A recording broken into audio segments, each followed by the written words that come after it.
Welcome back, everyone. We're diving into a topic that I think a lot of you are going to find really fascinating. Modern minimalist gardens. Hmm. Yeah, they're having a real moment right now. Definitely. And, when I think about minimalist gardens, what really strikes me is that they're not just about stripping things away. It's more about being really intentional about what you include, right? Exactly. It's like you're curating each element, making sure that everything has a purpose and a visual impact. I always think of Japanese Zen gardens, with Yeah. the raked gravel and carefully placed rocks. I love those. It seems like, in a world that's so busy and cluttered, a minimalist garden could be such a calming retreat. Absolutely. That's a Yeah. big part of the appeal for sure. It's a space where you can kind of escape the noise and just reconnect with nature. Yeah, totally. But I think a lot of people hear minimalist garden and they picture something that's kind of um, stark and empty. Right, like a concrete jungle almost. But that's not it at all. Minimalist gardens can be incredibly lush and inviting. It's just about making those deliberate choices. Yeah. So instead of having a ton of different plants, Yeah. you might just have a few really striking specimens. Right, exactly. Or maybe you'd have like a mass planting of ornamental grasses, Hmm. something that creates a real sense of texture and movement. That sounds so calming. And what about the hardscaping? I know that plays a big role in minimalist gardens. Definitely. Hardscaping is like the backbone of the design. It provides structure and visual anchors. Think of like large paved areas or maybe some sleek retaining walls. It's interesting because a lot of people think of concrete as being, well, kind of boring. But you're saying it can actually be a really stylish element in a minimalist garden. Yeah, for sure. Especially when you use it in unexpected ways. Like you could have polished concrete for a patio, which has a really modern look. Or you could use it to create like built-in seating or planters. Wow, that's making me see concrete in a whole new light. And speaking of light, is there a typical color palette that's associated with minimalist gardens? Well, you'll often see a lot of neutrals, like shades of gray, white, black, even those soft, earthy tones. They create a really calming backdrop, and they let the textures and forms of the plants and the hardscaping really stand out. So it's not necessarily about being devoid of color. Right. It's more about using color strategically. Like you might have a bright pop of color in a planter or maybe a colorful cushion on a simple outdoor sofa. But those pops of color will really stand out against that neutral backdrop. So it's about using color intentionally, just like you're using every other element in the garden intentionally.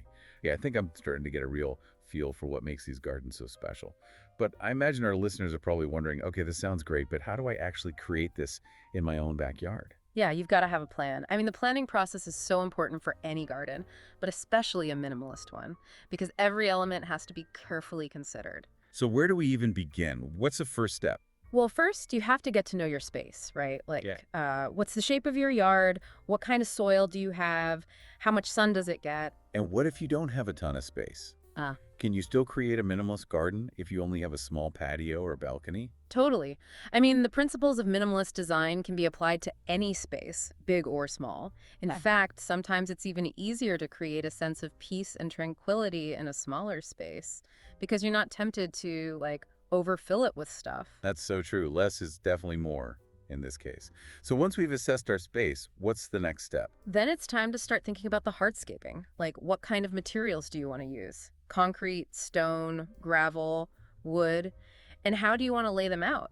Straight lines, curves, geometric shapes. So we're basically laying the groundwork for the garden at this stage. Exactly. The hardscaping is like the foundation. And then once you have that in place, you can start to think about the plants. Okay, so we've got the hardscaping figured out. Now what about the plants? How do we choose the right plants for a minimalist garden? Well, you want to choose plants that have like strong visual impact. Think of plants with bold shapes, interesting textures, and foliage that complements your chosen color palette. I'm picturing a minimalist garden with those clean lines and muted colors.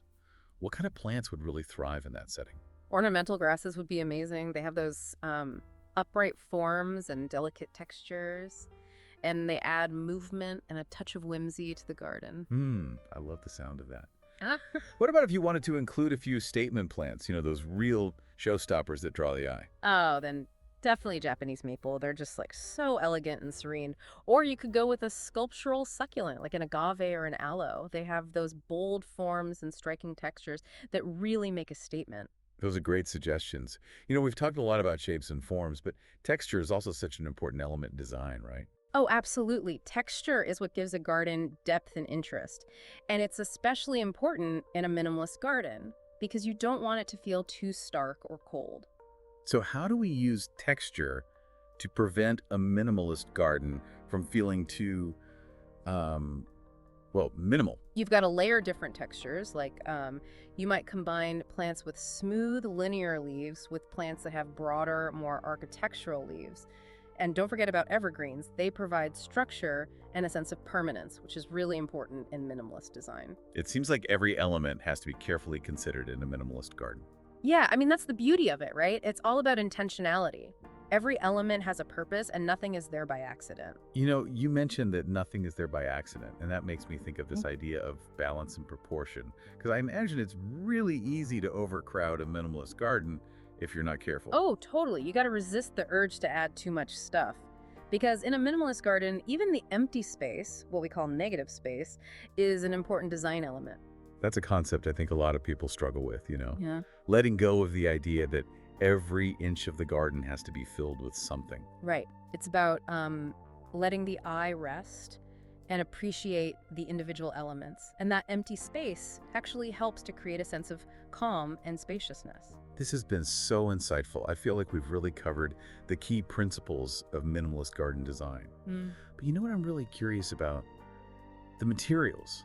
Because you've mentioned things like concrete and gravel and metal, and I'm just really intrigued to learn more about how we can use those materials to bring our minimalist visions to life. Oh, yeah. Let's get into the nitty-gritty. We can explore those materials and their unique qualities in the next part of our deep dive. Okay, so we're ready to dig into those materials.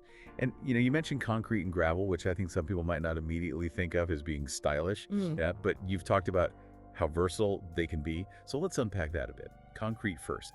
How can we make it shine in a minimalist setting? Well, it's funny because people often think of concrete as being cold and industrial, but it can actually be really warm and inviting depending on how you use it. Like for a patio, you could use polished concrete, which has a really sleek and modern look, or you could use exposed aggregate, which has a more textured and organic feel. So it's not just about those basic gray slabs anymore. Right. And you can even tint concrete to match your chosen color palette, so the possibilities are really endless. That's really cool. Yeah. Now, what about stone? It seems like a pretty natural fit for a minimalist design. What are some of your favorite types of stone to use? Ooh, there are so many beautiful stones to choose from. I really love limestone. It has a really subtle kind of calming quality to it. And then there's slate, which is a bit more dramatic with its darker hues and textured surface. And of course, granite is always a classic choice, especially for high traffic areas. It's interesting because you mentioned gravel earlier. Yeah. And that's not something you typically see in a traditional garden. So how can we use gravel effectively in a minimalist setting? Gravel is a great way to add texture and contrast. Like you can use it to create pathways or to fill in the spaces between pavers. It's also a really good mulch, especially if you're going for a more arid or desert-inspired look. I like how you're highlighting not just the look of gravel, but also, the sound. Because it does have that really nice crunch underfoot, which adds another layer of sensory experience to the garden. Exactly. It's all about engaging the senses. So we've talked about concrete, stone, and gravel. What about materials like metal and wood? Do they have a place in a minimalist garden? Definitely. I mean, you don't want to go overboard, but you can definitely use them as accents. Like you could use sleek metal edging to define pathways or planting beds. Or you could use weathered steel planters, which have a really cool industrial chic vibe. And then wood is always great for adding warmth and softness. Like you might have a simple wooden bench or a pergola. I love that contrast, the warmth of the wood against the coolness of the concrete or the stone. It sounds like getting that balance right is really important. Yeah, it's all about harmony. You want everything to work together to create a cohesive whole. Okay, so we've talked a lot about the structural elements, but let's not forget about the living components of the garden, the plants. How do we go about choosing the right plants for a minimalist design? Well, the same principles of simplicity and intentionality apply when you're choosing plants. You want to choose specimens that have strong visual impact and that contribute to the overall mood of the garden. So think about plants with bold forms, interesting textures, and foliage that complements your chosen color palette. I'm trying to picture, a minimalist garden with those clean lines and those muted colors. What kind of plants would really thrive in that setting? Ornamental grasses would be amazing. They have those upright forms and delicate textures, and they add movement and a touch of whimsy to the garden. Like you could use feather reed grass or blue oat grass. Those would look stunning against a backdrop of concrete or stone. Oh, yeah, I love those wispy textures. And what about plants that could act as focal points? Those statement pieces that really draw the eye. Oh, Japanese maples are always a showstopper. They have those delicate leaves and graceful branching structure, which really bring a sense of serenity to the garden.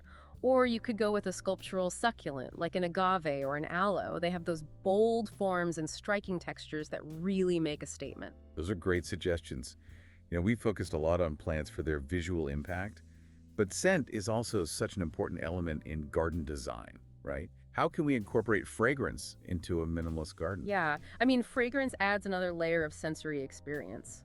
And it can really enrich the overall ambiance of the garden. I always say don't underestimate the power of scent. So true. What are some of your go-to fragrant plants for a minimalist garden?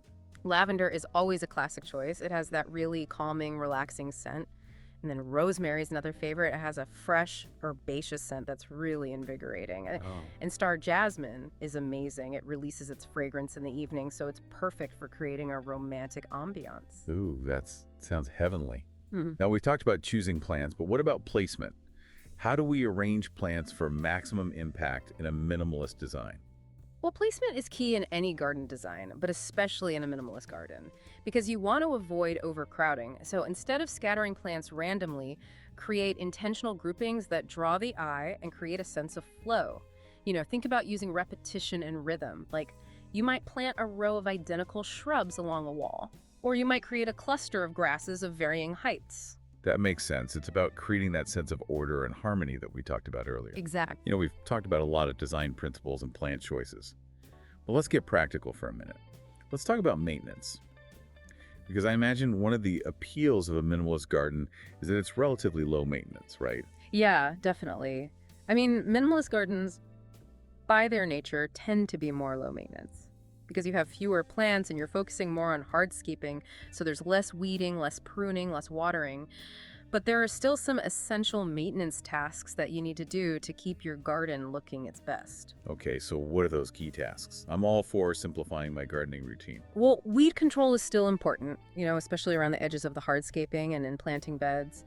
A layer of mulch or gravel can really help to suppress weeds. And then regular pruning will help to maintain the shape and size of your plants, which is important for preserving those clean lines that we talked about. That makes sense. It's all about maintaining that sense of intentionality. Exactly. Now, what about watering? Are minimalist gardens less thirsty than traditional gardens? They can be, especially if you choose drought-tolerant plants. But even the most water-wise plants will need some occasional irrigation. A drip irrigation system is a great way to deliver water directly to the roots of the plants, and it minimizes waste and promotes healthy growth. Those are great tips. It sounds like minimalist garden maintenance is all about working smarter, not harder. Right. It's about efficiency. We've covered a lot of ground in this part of our deep dive. We've explored materials, we've talked about plants, we've even touched on maintenance. What are some key takeaways for our listeners as they start to envision their own minimalist gardens? Well, remember that minimalist garden design is all about making intentional choices. You're creating a sense of calm and order, and you're embracing the beauty of those raw materials. And in the end, it's about creating a space that reflects your personal style and brings you a sense of peace and tranquility. I love that. It's about stripping away the excess and focusing on what truly matters, creating a space that feels both stylish and soul-soothing. But you know what? Before we wrap up our deep dive, I'm curious to explore how we can extend that sense of minimalism from the garden into our homes. How can we blur the boundaries between indoors and out to create a more cohesive and harmonious living experience? That's a great question, and that's a perfect segue into our final exploration.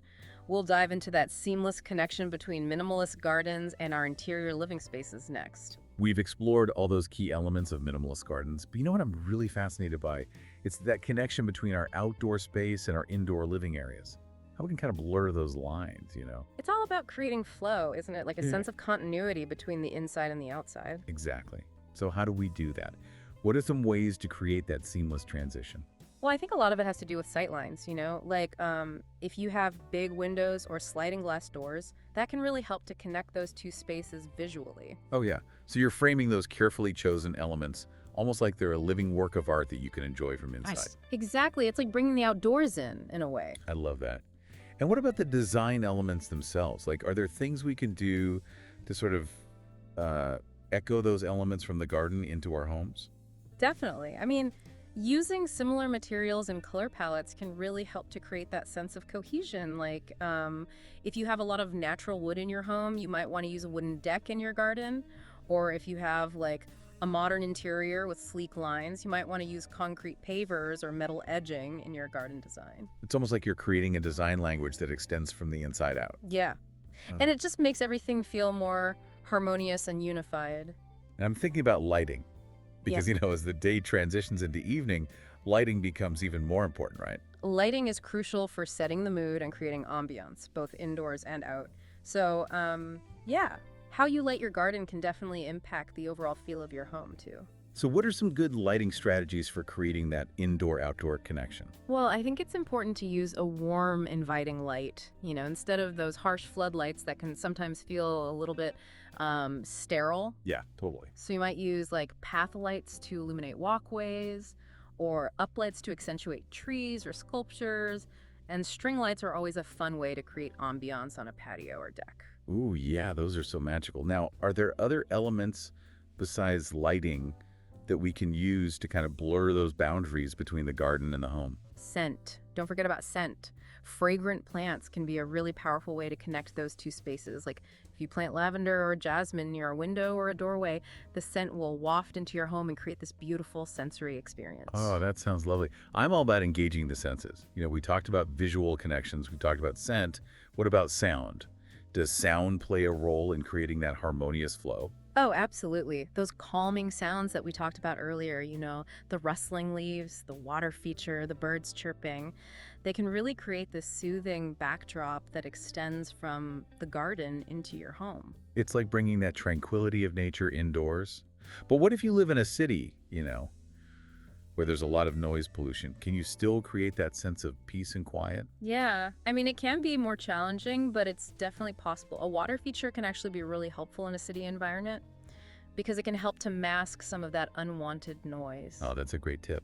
And are there other sounds we could incorporate to create a sense of calm even amidst the city's hustle and bustle? You could use wind chimes. They produce this gentle, melodic sound, and they can be really effective at creating a sense of peace and tranquility. Oh, I love wind chimes. Mhm. They're so soothing. Yeah. So we've talked about sight, we talked about sound, we've talked about smell.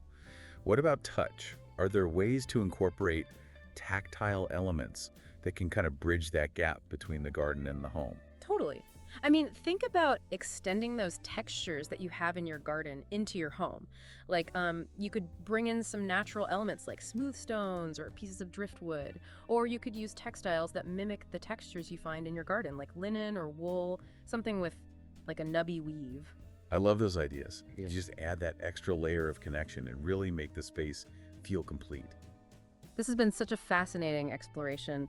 As we wrap up our deep dive, what are some key takeaways for our listeners who are excited to create that seamless flow between their minimalist gardens and their homes? Think holistically.